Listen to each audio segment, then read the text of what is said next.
Do you yearn for travel that involves outdoor adventure and learning? I do. I also have a passion for all things farming and agriculture.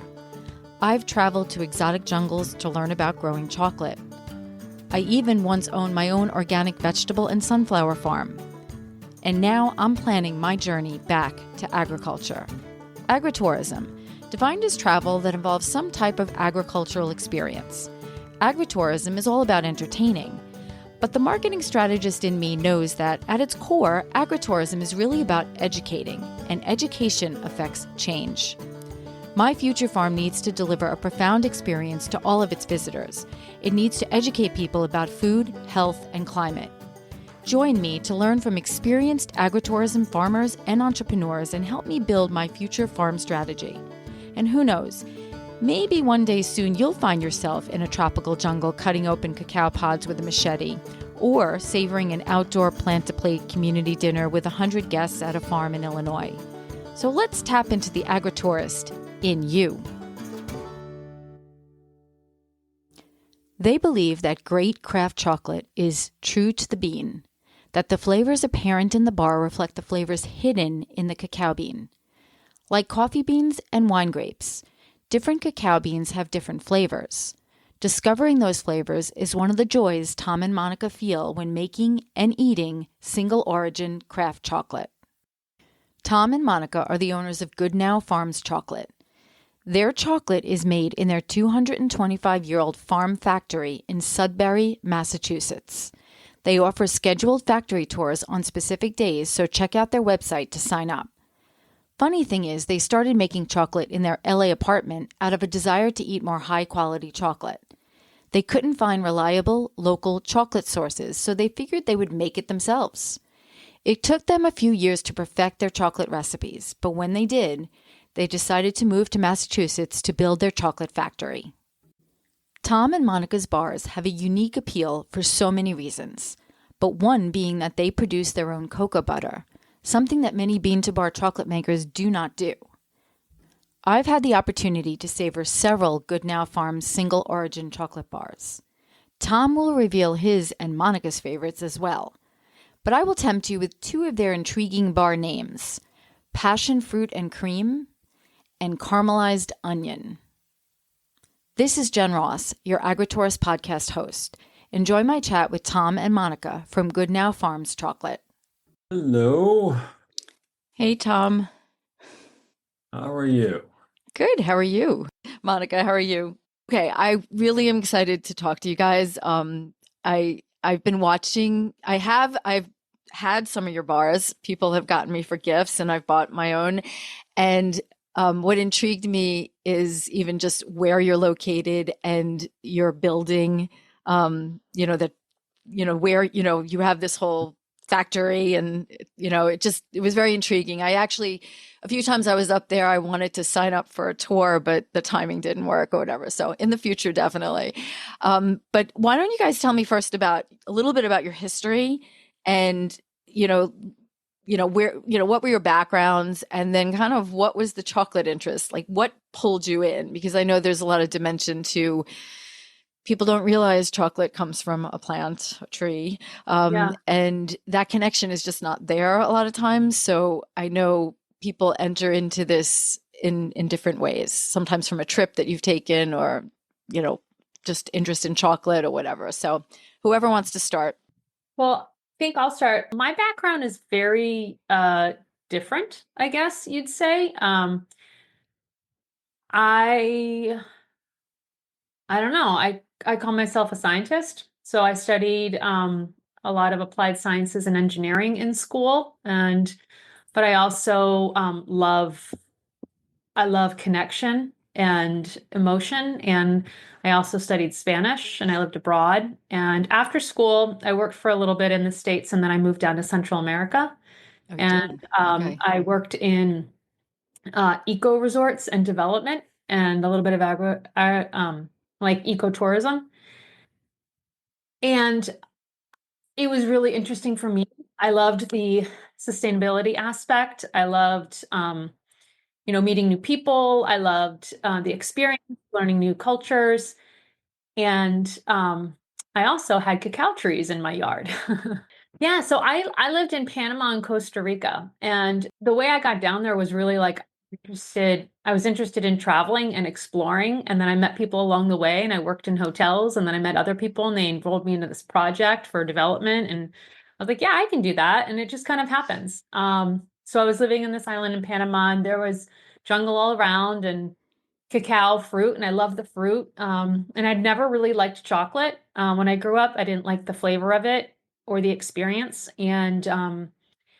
But what was interesting was down where we were, there were people making like different chocolate products just from the seeds, and that was interesting and that was good. Fast forward many years, Tom and I met when I moved back to the States. I was living in California. We were living there, and we had come across some interesting chocolate that I didn't dislike. And we wanted to get more of it, but we couldn't because the business wasn't open, they didn't have it made. And so after a lot of frustration, we were like, let's just make it ourselves. It comes from a bean, we can do Wow. it. So we started making chocolate because we couldn't find chocolate that we wanted to eat. So we decided to make it ourselves. And it was really cool how our journey progressed. In finding different bean types and different beans because when you'd buy them online, you'd see the origin and you'd roast it, and then you'd be like, well, why does that bean taste different than the other bean from like Mexico or Nicaragua or Dominican Republic or Guatemala? And you start understanding that there are different genetics in different areas. There are different ways to ferment the beans that really cause major flavor differences and quality differences. There are a lot of things that Yeah. impact it. But truly, it comes from a fruit, and it takes a long time for these seeds to grow in this fruit. Like it takes Yep. so and like the farming model is totally different. Like it's not like these huge monocultural farms. The cacao is just a fruit that grows on tropical trees that love biodiversity.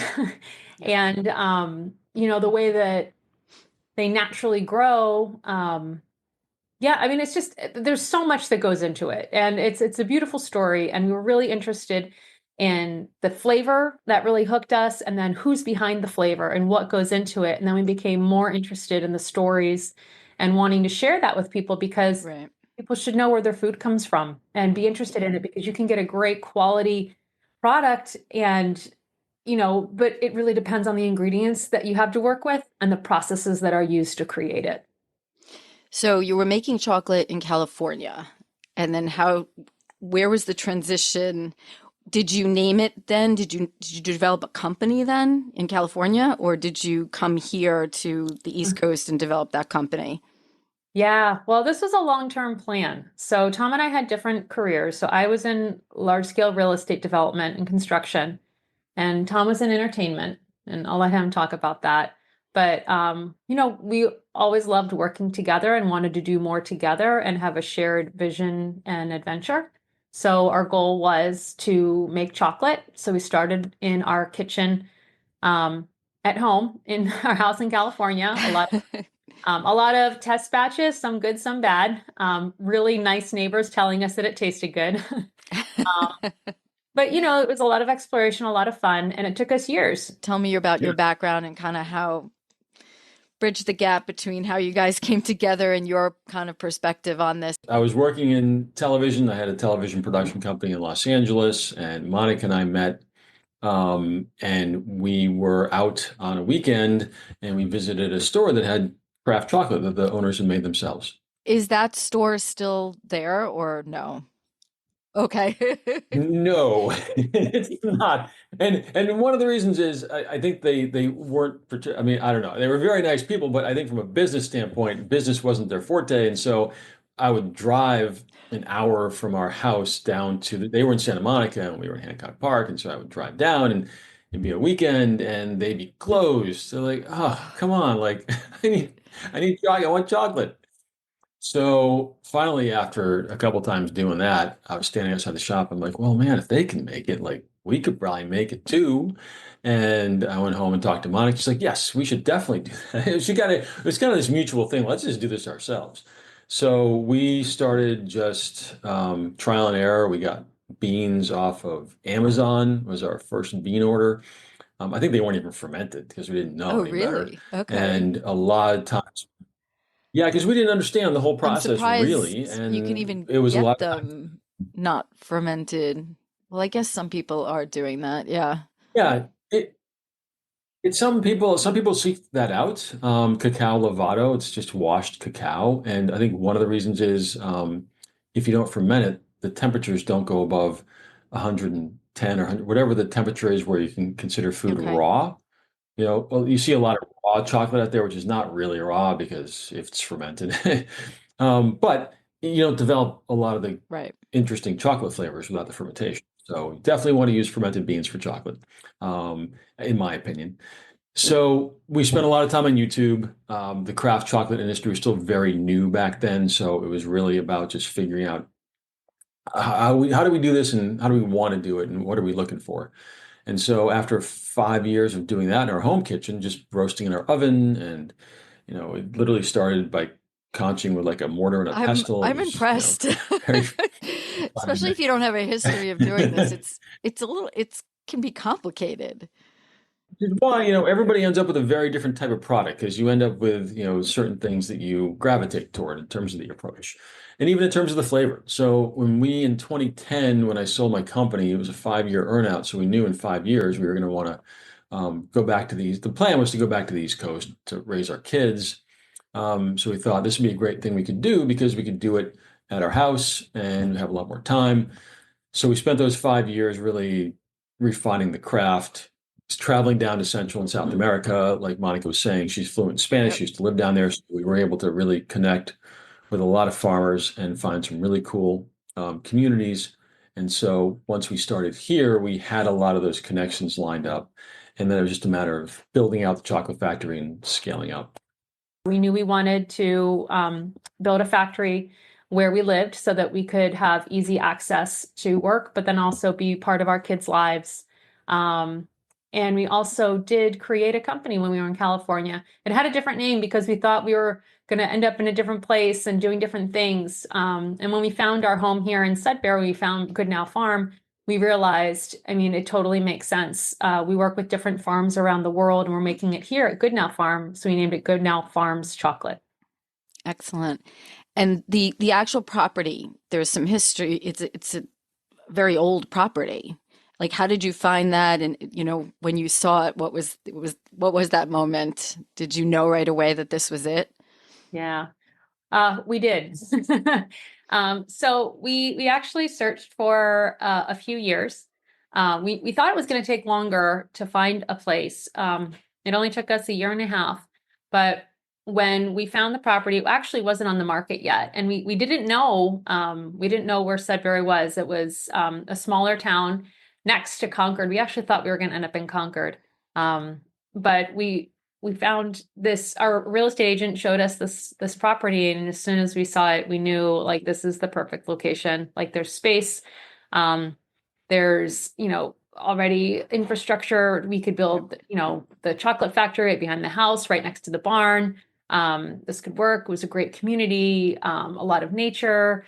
I already had apple trees. Oh, nice. We love fruit trees, and we got to do what we got to do a lot of things. So Excellent. yeah, it was just the natural next step. We found it, we loved it, and we jumped right in. Excellent. So you built out the factory. How long did that take? And just talk to me about the factory and what the opportunity, people can come visit, like what's going on there.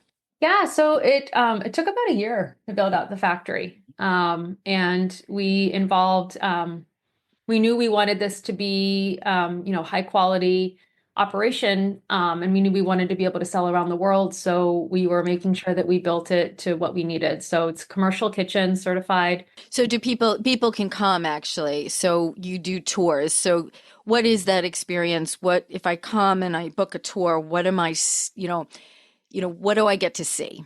Yeah, so we built our factories behind the house, and we actually envisioned it being a much smaller operation to start. But then when we started crafting the chocolate and realizing that we actually needed to increase, production, and it just was all in working. So it's hard because it's a small space, but we're really efficient and effective within the space that we have, and we designed it for, making high quality bars, so we can.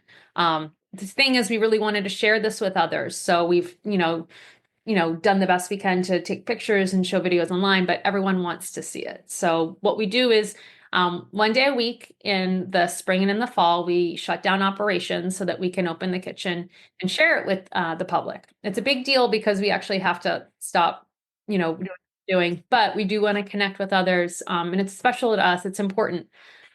So we invite them in and we give them a tour. We show them our historic barn, talk about our beans, let them see the different origins of beans and walk them through the kitchen, explaining the whole process, why we make super smooth, fine flavor chocolate that's single origin, and they get to experience it, taste test. And then finally, we have a tasting where we try different origins, compare the flavors, try some of the fun flavored bars we make. Yeah, it's really nice. The origins, you're dealing directly with certain locations and direct with farmers, basically, in these locations. How do you find out and how do you connect with these farmers? Because I know, obviously, these are different countries. So, a couple things. One, the reason why we focus on cacao from the Americas is because cacao originated in the Amazon. So after that, it naturally spread, throughout the Americas. And there's so much genetic diversity there.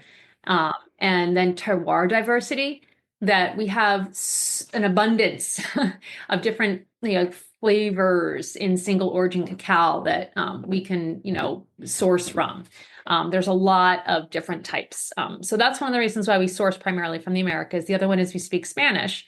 And that's so important to speak the same language as the people with whom you're working so that you can really have true relationships and understand what's happening and have connection and long-term connection. When we say we have direct relationships, there is no one-size-fits-all solution for this. I want to be really clear about that. It is really important to us that we have direct connection and communication with all of our farmers and farming groups. We've actually been to origin to see the farms and where the cacao is, grown, harvested, and then the centralized fermentation facilities where the cacao then is transformed to be the cacao that we need to work with for chocolate. But, the way we purchase cacao, it's different. Sometimes we purchase directly from farmers, and sometimes we actually do purchase through other farming supportive groups like Uncommon Cacao. Yep. So, however, we do have the direct relationships with the farming group that Uncommon helps us with, and we've worked with them for almost 10 years. So that's a really special relationship, and we always want to maintain that. And I think that's the reason why we're able to continue to work with this farming group year after year after year, right, because of that relationship and because we have that connection. I met Emily before Uncommon Cacao existed when she was in Belize and she was running Maya Mountain. When she first started running Maya Mountain, she gave us a tour and she was a force then. Pretty amazing what she was doing. Right now, I know the cacao prices have gone out of control. How is that impacting you guys? What do you foresee going on? And I know Emily's written a lot about this, and so have other people.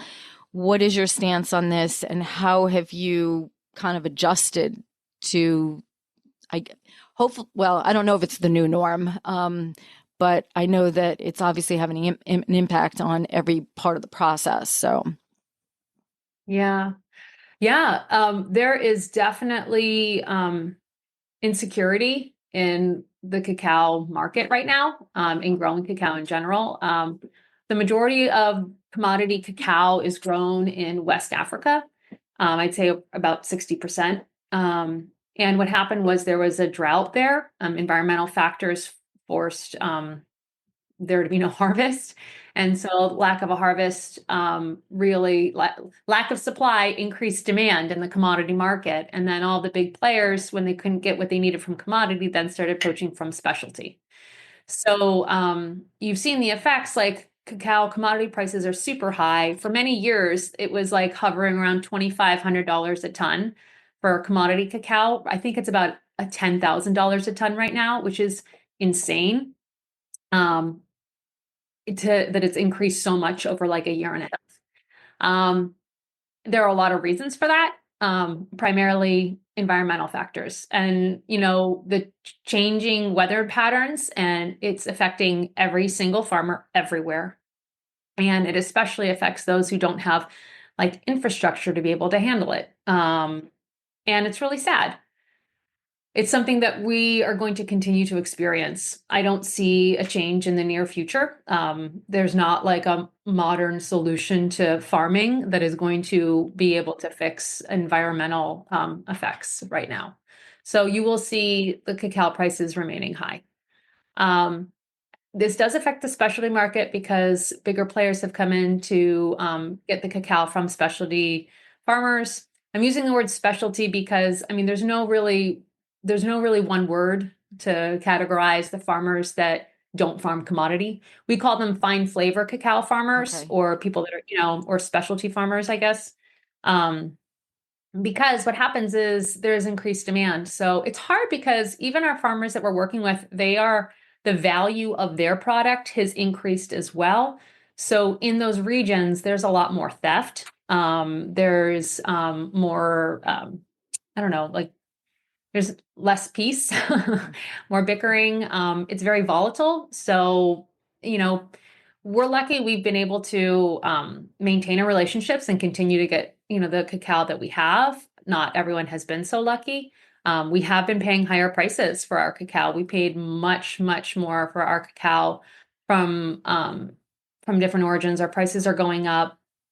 We're experiencing that. Yeah, you'll also see in the market for grocery store products, like there's shrinkflation. The sizes are getting smaller, prices are staying the same. You'll also notice if you compare ingredients, their combinations of ingredients are changing. There's less maybe cacao present and more other filler stuff. You'll notice that they're maybe trying out new products that are not called chocolate, but have the visual, but it's just different. So the big companies are really feeling this. They don't pay a ton of money for ingredients at all. And so they're trying to figure out how to manage this with consumers. But consumers don't like big change fast. So it's a gamble for them. It's interesting. I'm interested to see how it plays out. Is this something you guys saw coming, or is this something that hit pretty quickly? I mean, I think it's something that everyone always, Both. yeah, both. Like it's hard because, we always talk about, oh, this will happen. Oh, this will come. And then all of a sudden it hits. You're like, oh, wow, it really happened. Yeah. And that was fast. And it seemed Look to at hit all really hard and quick. Yeah. Yeah. Yeah. And it's hard. Like, it's hard because it really does affect communities. Like, there are a lot of farming communities that are really affected by this. Like, we always pay a much higher price for fine flavor cacao. We pay for the value of what the farmers put in to enhance the flavor and make sure it's super tasting. We can't hide behind any additives, any off notes. We don't do that. We're totally transparent, totally traceable, super fine flavor. But the problem is that there are a lot of farmers that they don't, and will we pay more for that? Like, and we support paying higher price for value, but the prices now that are on the commodity market, it's not because it's not because farmers are earning so much more. It's because there's so little supply. And like so many farmers have lost out on their crops. So what are those farmers getting? It's just this, it's not really, it's not, we want people to earn more for the value of what they produce, but it's just sad that this is happening in a way that's not really uplifting the community. Yep, absolutely. So on your website, I know you talk about the uniqueness, I guess, about your products. Let's talk about that. I know talked about the cocoa butter that you produce. So just talk about that differentiation from other bars that might be out there. Sure. Well, if you think about it, in the cacao seed, that is the main ingredient you need to make chocolate. And that seed is comprised of about 50% solids and 50% fat. cacao butter. So when you grind up the seed, you naturally have these solids and fats grinding, combining, flavors changing in different ways. And then you add a sweetener like sugar. So that's all you need to make chocolate. Um, we started making chocolate that way, but what we realized was we didn't like the way that that felt. We didn't like the mouthfeel experience, and that completely impacts the way that you receive flavor and taste and experience. So we wanted to make it a more enjoyable, more supple experience. We tried adding bulk deodorized cocoa butter, but once we did that, we realized the flavor of our bars changed, the texture changed, not in a good way, and there were off notes. And the reason why is because the majority of, cocoa butter that's out there is bulk deodorized cocoa butter, which is at best a flavorless, waxy substance. Because big, massive companies take it and they deodorize it. They pull out all of the volatile acids, which is like flavors, because it's not really made with good quality beans. It's made with bad quality beans that didn't make it to get turned into their chocolate. So then they have to get rid of the bad flavors and then make the best with the product that they have. So, I mean, it doesn't taste good. And we realized we can't do this. It's not really part of our vision. So we decided to make the cocoa butter ourselves. So what we do for every batch of chocolate that we make is for that origin of chocolate, let's say we're making our Nicaraguan El Carmen bar. We roast beans, we roast El Carmen beans. We put them in the grinder, add, some sugar, it's grinding, and then we roast more El Carmen beans. And then we put them in our cocoa butter press. And then we press out the same single origin El Carmen cocoa butter and supplement what we have on our chocolate grinder. So we add a little bit more fat in because fat translates flavor. And that butter actually has the flavor of those beans. And you amplify the flavor and you amplify the texture. And it is a premium tasting experience. So, it speaks volumes. You can't replicate that in a non-single origin way. Excellent. Well, that's great. But so a lot of bean to bar makers don't do that. Yeah, it's not common. I think we're one of the only ones that currently do it. There's another maker that does it. But it's not common because it's really labor intensive and it's very cost prohibitive. For all of our chocolate bars that we make, we use at least 60% more beans per batch just because we freshly press and use our own cocoa butter. Wow. So if you're thinking like, we pay a premium for our beans, so that's an additional cost. Yep. However, to craft a premium fine flavor product, that's what we do. Right. And that is why our bars are more expensive because it reflects the ingredients and then the labor that goes into it. And it also reflects that the fine flavor tasting experience that you're going to get when you try the chocolate bar. Excellent. How many bars are you offering right now? I know you have several single origin bars. Colombia, Ecuador, Peru, Mexico, Guatemala, Nicaragua. And then you have other bars. I saw that one of your bars was on the Bloomberg's list of Valentine's Day. Yeah. Top treats. We're on the list of the. And that's right. Yeah, we're really proud. So just tell me a little bit about the bars and, which ones stand out. I mean, obviously, I'm sure they all stand out, but for, I guess, your taste buds, each of you, which ones appeal to you the most? Because I know, I can definitely, when I'm tasting certain origin bars, there's definitely certain notes that stand out. And then I know it'll, go down to the farm level, but there's definitely in certain regions you taste, more citrus, like there's totally certain flavors that come across right away when you taste that type of chocolate or cacao. Yeah. Well, this is actually, I love it that you brought this up. This is actually really interesting and very important to talk about. Flavor is subjective. Taste is subjective. The way that you interpret flavors, every person is unique and there is no wrong or right answer because, you're a unique individual. You have different things active within your system to be able to sense things. So there are all these compounds out there, but Tom and I have completely different palates, which is why I think it works really well that we make different chocolates together. we have 6 different origins that we represent with pure dark chocolate single origin bars. And the tastes that are represented naturally from that cacao run the gamut. You've got deep, rich caramel, dark, earthy undertone bar with our El Carmen from Nicaragua to our bright, acidic Aso Chivite bar from Guatemala. Esmeraldas has red, like berry undertone notes, rich, and Boyacá from Colombia, it is like a really beautiful, just smooth chocolate s'moresy taste. So it's really cool how you have the variety of flavor notes within just pure dark chocolate.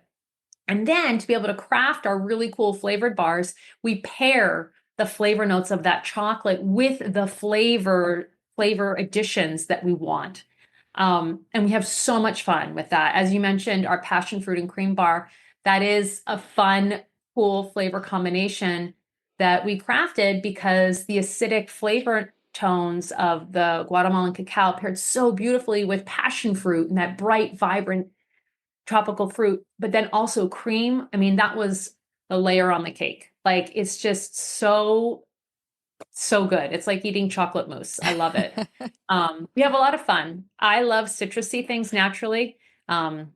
We created an herbaceous Sichuan pepper bar that people look at and think, I'm never going to try that. And then they try it, they're blown away and they have more because of the experience and the different chapters they have in the process. It's herbal, but it's tingly. But what am I tasting? Is that like wintergreen? So it's so cool. And Tom's got a totally different palette where he crafts things that are amazing that I never would have thought would work. Like his idea to craft the caramelized onion bar, totally all him. And it is a huge hit. And it is such a cool experience. That is an interesting bar. Yeah. It was our good food winner this year. So congratulations. Nice. That's awesome. Thanks. Yeah. So tell me about your experience with crafting these ideas and new, creations. Right. Yeah. I mean, it's a lot of people. So it's Monica and I just start by looking at what flavors we enjoy. So that's where it starts. Caramelized onion bar was, hey, I love caramelized onion. A sweet and savory bar would be really good.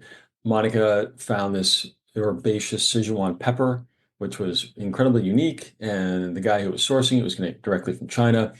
And he was a really interesting guy, and it was transparently sourced, which was important. So it's a lot of factors that have to come together. But we also, as a team, we have a great group here who helps us making the chocolate. So we'll all throw out different ideas for different bars and different flavors, and we get some really unique and interesting suggestions. And we try a lot of test batches, many of which do not work out particularly well.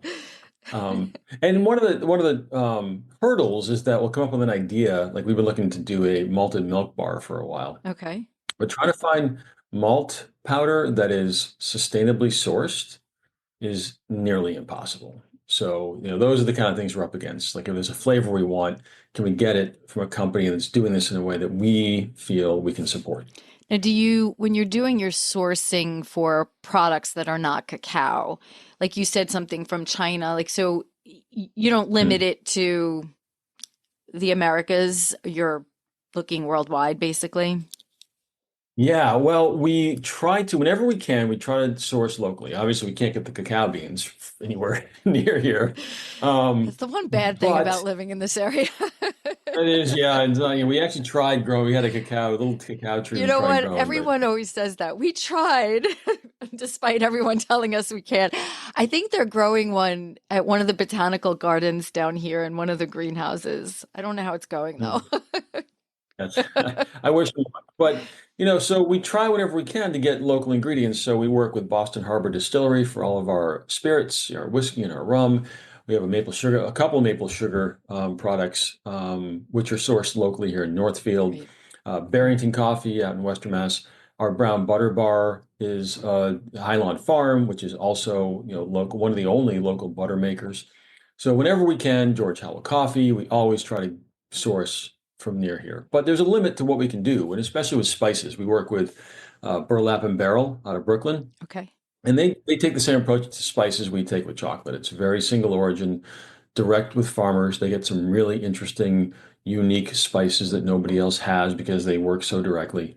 So yeah, whenever we can, we try. If we find a really cool flavor, we're all about trying to find a way to make that work. As long as the people who are making it are doing so sustainably and the whole supply chain's transparent.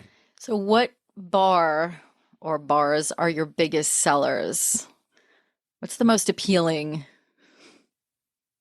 We get asked that a lot, and it really depends completely on the store. There are some stores where a bar will not sell very well at all, and other stores where it flies off the shelves. They can't get enough of it. So it depends a lot on the customer base.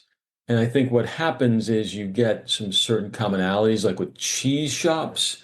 The caramelized onion bar sells really well there because it's people who really appreciate flavor Yep. and understand flavor, and there's a chance to pair that with different cheeses, and that sweet and savory combination along with cheese is incredible. So it really depends, and some of the bars are a higher price point. That makes a Yep. difference. We wish that they were a lower price point, but as it is, we we Yeah. can barely make ends meet because it's just so expensive and labor intensive between the quality of the products, the quality of the ingredients, and then the time it takes to make this.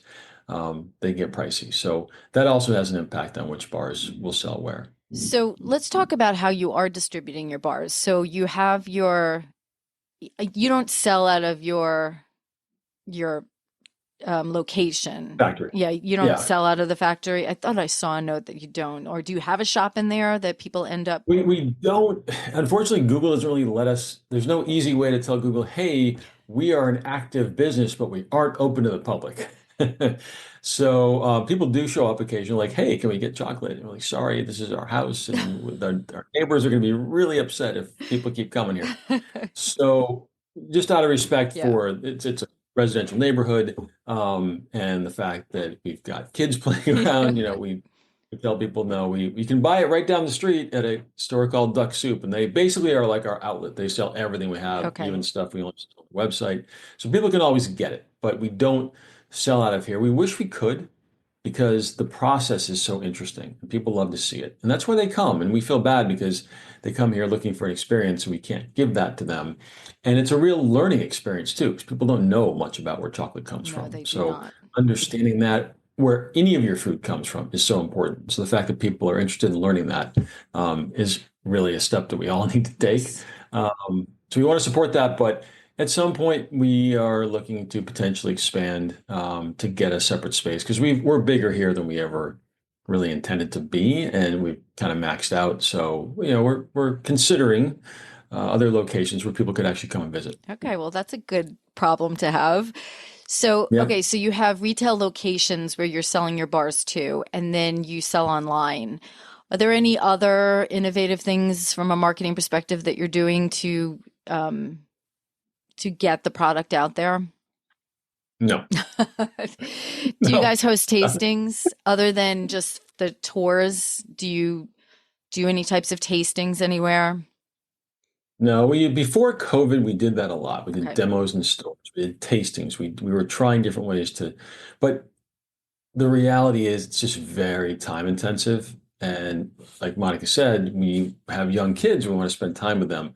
And the people who we had who could support that, once COVID hit, like everyone, scattered and started doing other stuff for, out of necessity. And some we brought actually, we try to keep all of our staff here. So a lot of them came in here and now they're the ones who are working, making and wrapping our bars. But at this point, it's so time intensive and we're so well known that the sales part of it isn't an issue. It's more about how do we keep up with demand. Right. So more of our energy is spent on product development and developing relationships with suppliers, and less on the marketing part of it. Okay. All right, well, that's again another good problem to have. Yeah, no complaints. So, how have you found the community? Obviously, there's the farmers, but the community, even in the US, as far as other chocolate makers, is there a good network that you feel is very supportive of each other? We have met so many great people in craft chocolate. It's a lot of people who have a lot of the same values as us. a lot of people who are really dedicated. And this is a really tough industry. It's very labor intensive. It's very capital intensive, and there's a lot of challenges that come up all the time. Like this year's insane Yeah. cacao prices has hurt a lot of people, and we know a lot of people who've closed because of the challenges. The problem is that the industry as a whole is just a mess.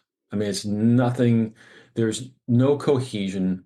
Um, there's not even an agreement on what is craft chocolate. What is bean to bar chocolate? I mean, Hershey's could say they're bean to bar. It comes from a bean, you know. So there's just, and part of it is just that everyone's so busy and stressed trying to make their business work that nobody has time to really think about these bigger picture things. And the few organizations that have cropped up that aim to sort of bring craft chocolate together and get the message out there, it's been really hard to find agreement on things. And even there's awards ceremonies every year that are completely inward facing. Like every time you have the ceremony, the only people watching are the chocolate makers.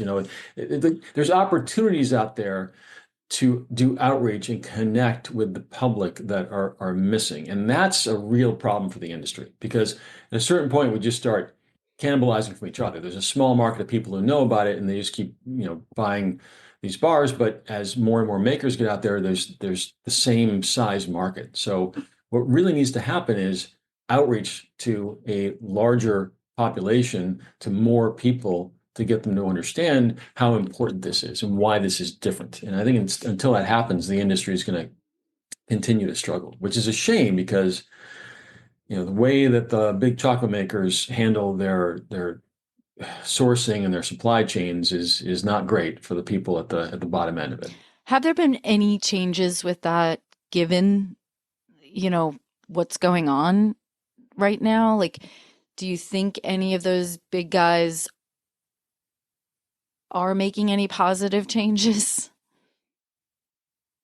I can't really speak to that because I don't know. And I think most people can't because you're dependent on whatever marketing outreach they're doing. Who knows? I think even Congress isn't aware because years ago, Congress tried to put in place some laws that said you have to meet certain criteria for sourcing, and the industry, of course, with a ton of money lobbied to say, oh, no, no, we'll take care of it ourselves.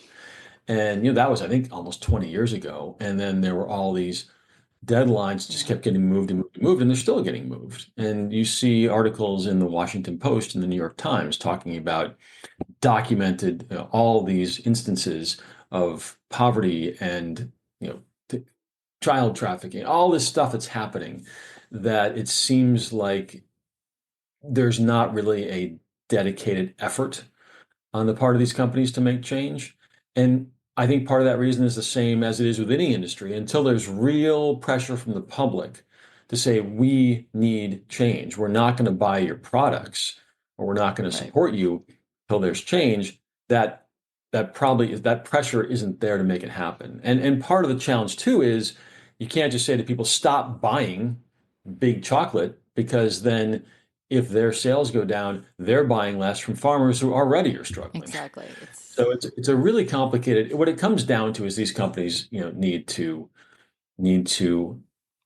acknowledge the fact that there is a social contract and there is something that is more important than just profits. And this is, I think, a conversation that's being had in Every the United industry States, all over. Yep. anywhere about toxic capitalism Yep. is, what's the responsibility? And I think that at some point it has to be a realization that there's more to this than just the bottom line. Yeah. And until that happens, I think this is going to continue to be a problem. I just have two more questions for you. So what is your vision for the future of your company? Like, what would you like to accomplish in the next few years? That's a tough question to answer because we are still not entirely sure. There's a lot of ways we could. There's a couple big ways we could go. We could continue going. We could get smaller, continue the way we are, or get bigger. And really, the one that makes the most sense from a business standpoint is to get bigger. We should have done that a long time ago. We haven't because we want to spend time with the kids, It's and important. That goes fast. very important. it goes by so fast, and they're getting so happy we made that decision and be able to enjoy it. Because even being here to experience it, it still goes by fast. Um, so from a business standpoint, it would be getting a space where people could come. We could increase our production. This is really at the end of the day a volume business because the Yeah. margins are so small. And have a place that there is people can have an experience. We love that. We're in a small town, and for people to be able to come and enjoy themselves and learn something about food would be really fun. So that I think we're leaning toward that because being at this level is really tough because it's a lot of time and a lot of effort, and it's also here at our house. Yeah. And and people want to come. Like we get so many inquiries from people. Like we want to come and tour and see this and bring our kids and school tours and schools and all kinds of stuff. Like high schools and so companies. Like it's crazy. It's an There's a demand. experience. It's Yeah. agritourism, basically. Yes, basically. It's unique. So or we can get smaller and just spend a little less time. But that's hard too because people love our chocolate, and when we run out of stuff, like, hey, once like I love this bar. I mean, we get great fan mail from people who are like, we've shipped stuff to like literally like TV producers who are like buying cases and cases of the 100% cacao bar to to take on location, or people who are like, look, I have celiac or I have something else, and this yours is the only chocolate I can eat because it's so pure. Like there's Yes. only certain ingredients, and people who are like, I'm spoiled on all other chocolate because the flavor of yours and the texture of yours is the best. So not to toot my own horn, but But you've it's also nice that worked on people. this for a long time. I mean, how Mhm. many years in your kitchen before you even transitioned Yeah. to where you are? So this has been a, long project. Not as old as your plant there, but a long project. 32 years, this guy, 32 years. That's So I funny. just feed it chocolate and that works. Okay, so I have to ask you, when you're stressed and, need a fix, what is your Mm. go-to bar? Well, so any bar when I'm stressed and need a fix. I will say that the one I eat every day, I eat this one every day, which is backwards because of the way, I don't know why they Cafe do con that, but leche. café con leche. So it's sweet. It's a morning bar. I can't do caffeine. So this is a way to get a nice coffee flavor. Okay. Um, there's a little bit caffeine in cacao, but not that much. Just it's a nice pick me up in the morning. But I'll do the whiskey bar. I love our whiskey bar. That's one of the things that came out of, my desire. Like I love the flavor of whiskey and I loved Boston Harbor, so I'll grab that one. Our Esmeralda bar, which is I kind of liken to a Cabernet, like these deep berry jam Nice. flavors. The brown butter bar, like that was mine too. So and Monica has the passion fruit bar, which I love that one too. It's super tart. So it just depends on your mood. What are you And what are you looking and for? what does Monica, what have you seen Monica go for when she's when she's in need of a fix? Well, the passion fruit bar for Is sure. okay. But the Sichuan pepper bar, I think, is probably the top of the list right Okay. now. It's super herbaceous, tingly. Our daughter, who's 11, like that's her favorite bar. So on most mornings, and I think most parents would be like, "What?" But most mornings, our daughter will run back to the chocolate factory, grab a herbaceous Sichuan pepper bar, and take it to school.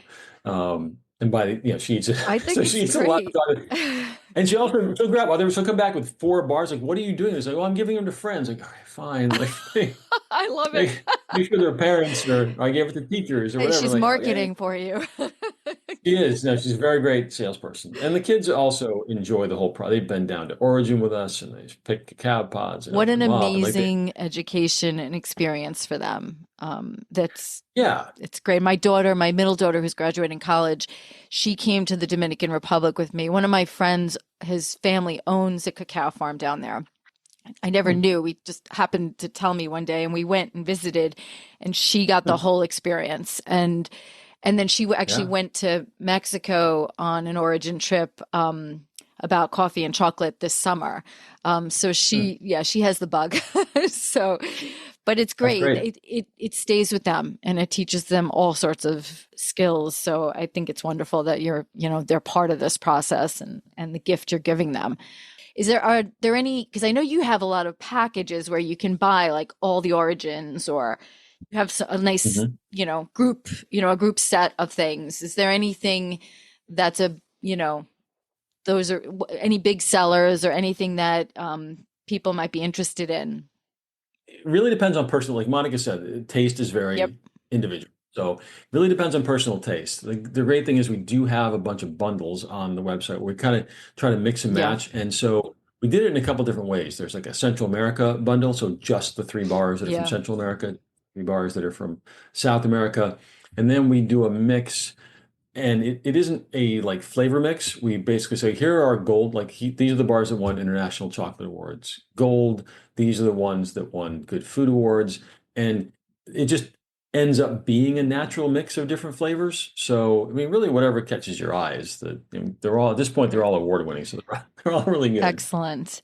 And besides the bars and the combination bars, do you also do drinks, chocolate drinks? We do a cacao tea, Okay. which is just the nibs in a tea bag. Okay. And that came out of me taking the nibs and making tea every morning because I loved it. And so we started doing that, and it's got some really good reviews, and it's very healthy. It's something also like people will use shells to do cacao tea a lot. Like, please don't do that. The shells are there, they can catch all the stuff that ends up on the outside of the bean you don't want. And the nibs have a lot of the healthy stuff, Right. the antioxidants, the catechins, and all that stuff. So that's the one. I'm completely lying. I don't know why so we do a whole line of really great hot cocoa. We do a whole line of great hot cocoa. It's really unique. Not almost nobody else can make it like we do because we press our own cocoa butter, which leaves us with the 100% cacao powder. Yeah. And so we can make single origin hot cocoa, I which is love that. available almost nowhere else, because most hot cocoa, it's alkalized. It's all different beans. They alkalize it so it sucks out all the flavor, and then they add other, not only flavor but also sucks out all the most of the antioxidants. So you're not getting any cacao flavor really. You're just getting the processed flavor of that, and a lot of sugar. So our single origin cacao, because we're one of the only makers that press our own butter, we have all this cacao powder. So we make all these different hot cocos, including we have a maple hot cocoa with local maple sugar, pimienta gorda spiced hot cocoa, which is a very local flavor in Mexico or Central America when you go down there. So those are award winning as well. Our Almendra Blanca won best hot cocoa in the world Wow. at the drinking chocolate competition a few years ago. So that's really good stuff too. Excellent. Well, I definitely want to try that.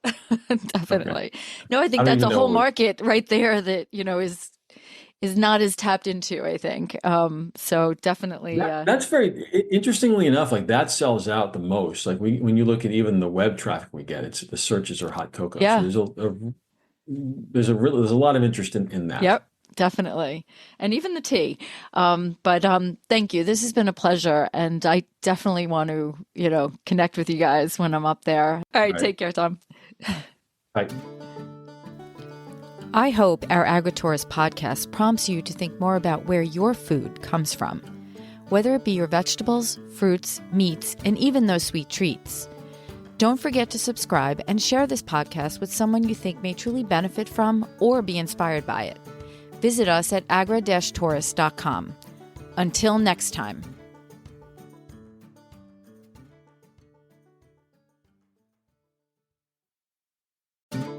So I was recently listening to one of the Grounded in Maine podcasts produced by Amy Fagan. The podcast is an open conversation about being mindful about how we show up in the world. It's focused on sustainability and how sustainability impacts every part of our life. What are some of the most important takeaways that people will get from your podcast? One of the things that I hope that people will take away from the podcast is encouragement. Like, I want them to not feel like you have to spend thousands of dollars to be part of the solution, because, there are a lot of sustainable, things that say sustainability or sustainable, like solar panels or organic cotton and stuff like that. Like, some things are just more expensive because they have that tagline. that phrase or whatever. But there are so many ways that you can be sustainable. You just have to be a little bit creative. And so I'm putting out all these ideas that what people are doing, just to put the thought out there that we can all be part of it without going broke. So how can people find your podcast? My podcast is wherever podcasts are found. It is just called Grounded in Maine. I also have my Instagram is where I am most active, and the Instagram handle is Grounded in Maine Podcasts.